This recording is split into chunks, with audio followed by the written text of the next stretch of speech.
I thought I'd just show you some of the video footage I first took when we moved to the Tudor cottage in 2020.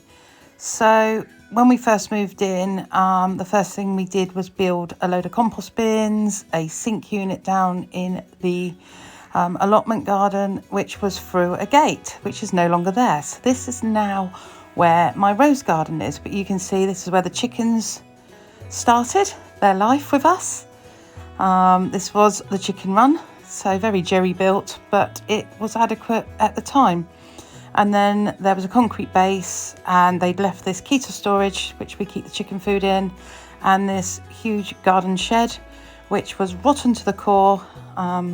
Looking back over the paddock where the ponies are, there's a hedge there. This is now gone, which you will see in more recent videos. And these are the raised beds. So we acquired these raised beds, and they were empty when we moved in. So I'm just showing you here that this is getting ready for spring. I've done a layer of mulch and shredded a Christmas tree, and there's strawberries in there. There isn't a path, it's some tiles on the floor. Broad beans I transferred from my allotment with some framework. So yeah, like I say, it's quite shanty built. And we've got in here, we've got some ancient gooseberries. It never really did well. Garlics, and we had produce from it, but the soil down there was terrible. The raised beds weren't working, they were rotten. Lots and lots of fungi was growing up through. Roots from the overhanging trees. This will be the tulips that I planted out very, very quickly, just so we had a bit of colour down there. So I was really, really excited about the allotment garden when we first moved here. It was actually one of the deciding factors, other than it was a thatched cottage in our ideal location. There we can see what my husband built. So he built all of those compost bins using reclaimed pallet bearers.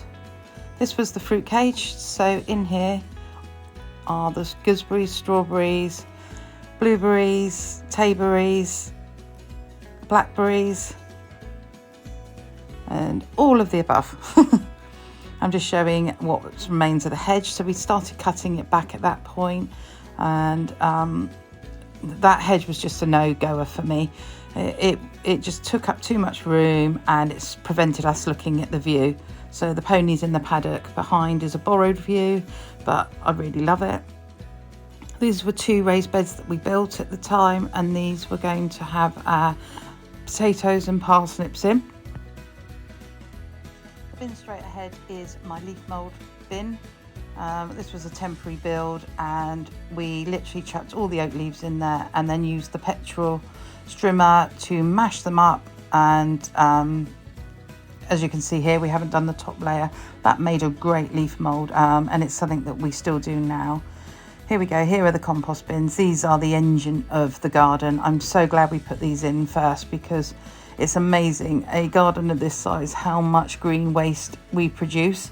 So we've got these 4 in the back garden, and we've got another 5 in the front garden, exactly the same size.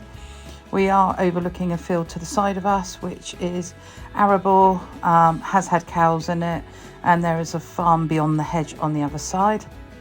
It does mean we get quite a lot of vermin coming through. And when I say vermin, that's anything from deer, moles, rats, squirrels, you name it, it's been in the garden. This is my husband's carrot bed. He absolutely loved his carrot bed, and we had some good stock from there. Just buckets around, random buckets around the allotment. Not quite sure why I'm showing you those. I think I used those to plant my parsnips in the first year. They seem to work really well. There we go. How messy does that look as opposed to now? And what a difference 2 years make. All of that mess is gone.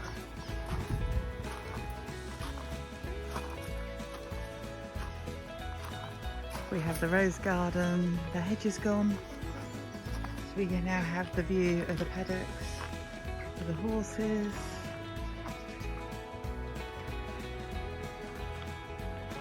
compost bins are still there that we built. Literally built those in the first 2 months we were here. Same with my sink unit. But thank you very much for watching this time hop. Please press like and subscribe. And hopefully I'll be able to share some more time hops with you over the coming few days.